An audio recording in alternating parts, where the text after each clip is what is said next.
Hi everybody, welcome to Jin's Wall Street News. Walmart stock jumped after its earnings release.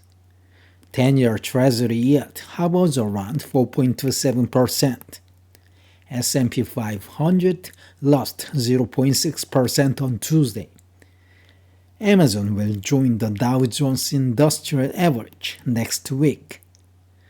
Shares of Palo Alto Networks plunged after hours. Walmart stock jumped after its earnings report.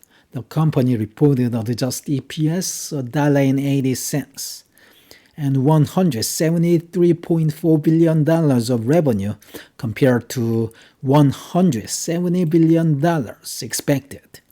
For the full-year guidance, company reported $648 billion, which is better than expected.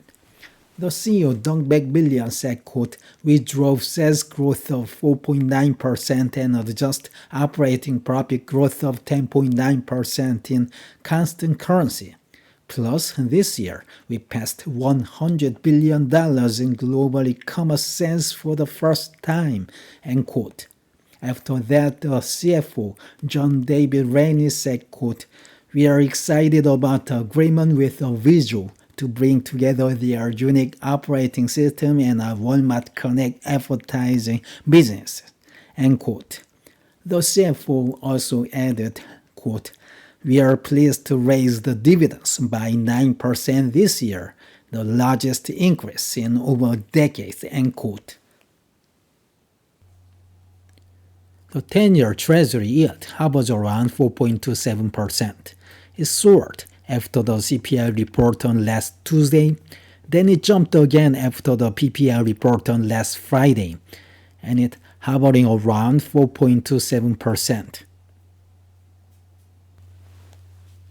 S&P 500 lost 0.6%, Dow slipped 0.17%, Nasdaq dropped 0.92%.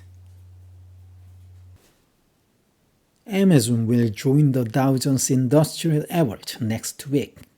S&P Dow Jones Indices said, quote, "Amazon will replace Walgreens in the Dow Jones Industrial Average.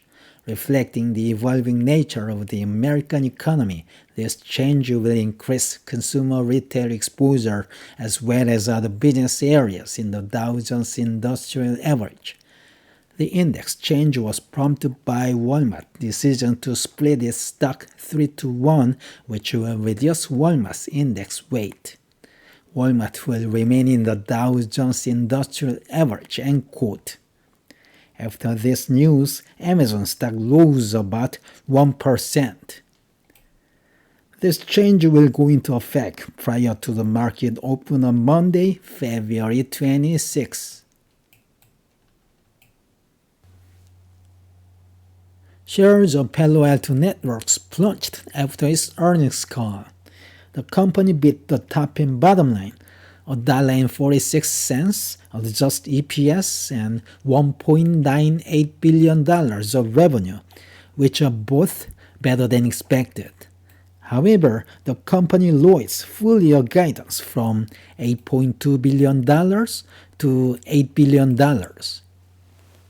The chairman and CEO Nikkei Arora said, quote, "Revenue grew 19% year-over-year and IPO grew 22%. However, we're beginning to see local behavior by some vendors in the space, primarily in the legacy vendor space and the startup space.